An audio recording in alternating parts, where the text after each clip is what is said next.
Leone এমন একজন পরিবারের সন্তান যার বাবা বাংলাদেশের অ্যাটর্নি জেনারেল ছিলেন এবং সুপ্রিম কোর্ট বারের প্রেসিডেন্ট ছিলেন, এবং তিনিও অ্যাটর্নি জেনারেল ছিলেন এবং সুপ্রিম কোর্ট বারের প্রেসিডেন্ট। স্বাধীনতার পর বঙ্গবন্ধু শেখ মুজিবুর রহমান প্রথম এম.এইচ. খন্দকার সাহেবকে বাংলাদেশের অ্যাটর্নি জেনারেল নিয়োগ করেন। তারই সন্তান এজ মোহাম্মদ আলী সাহেব। আমাদের সিনিয়র আব্দুল ওয়াহাব মিয়া যখন নাকি এলিভেটেড হয়ে গেলেন, তারপর থেকে আমরা যাদের সঙ্গে কাজ করতাম, যাদেরকে সিনিয়র নিতাম, তার মধ্যে মাহবুব আলম সাহেব তার সঙ্গে বেশি কাজ করত, এবং এজ মোহাম্মদ আলী সাহেব।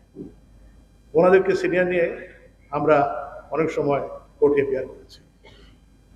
এজ মোহাম্মদ আলী সাহেবের সঙ্গে অনেক স্মৃতি।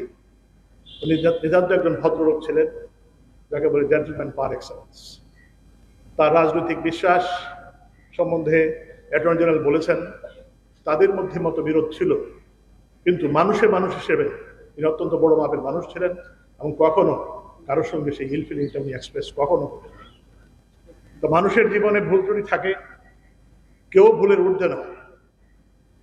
আল্লাহ যেন তার সেই ভুল ত্রুটিগুলি মাফ করেন। আসসালামু আলাইকুম। জনাব এজ এ মোহাম্মদ আলী, আপনারা বললেন সত্যি একজন খুব ভালো মানুষ ছিলেন।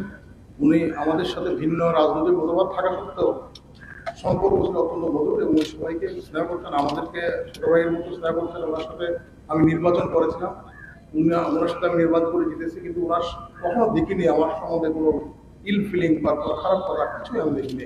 এটাই ছিল ওনার মহত্ব। আমি দোয়া করি আল্লাহ যেন ওনাকে বেহেশত নসিব করেন। মরহুম এজ এ মোহাম্মদ আলী সাহেব একজন ভালো আইনজীবী ছিলেন।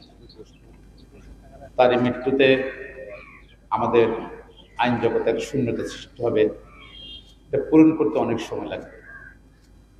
উনি সদারবি ছিলেন এবং খুবই ভালো মানুষ ছিলেন। আমার সুযোগ হয়েছিল ওনার সঙ্গে কাজ করার জন্য। 13-14 সালে উনি প্রেসিডেন্ট ছিলেন সুপ্রিম কোর্ট বার অ্যাসোসিয়েশনের।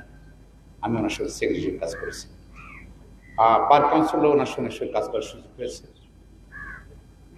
উনি জাতীয় আইনজীবী ফোরামের প্রেসিডেন্ট ছিলেন সর্বশেষ, এবং পর্যন্ত চেয়ারপারসনের উদ্দেশ্যে ছিলেন।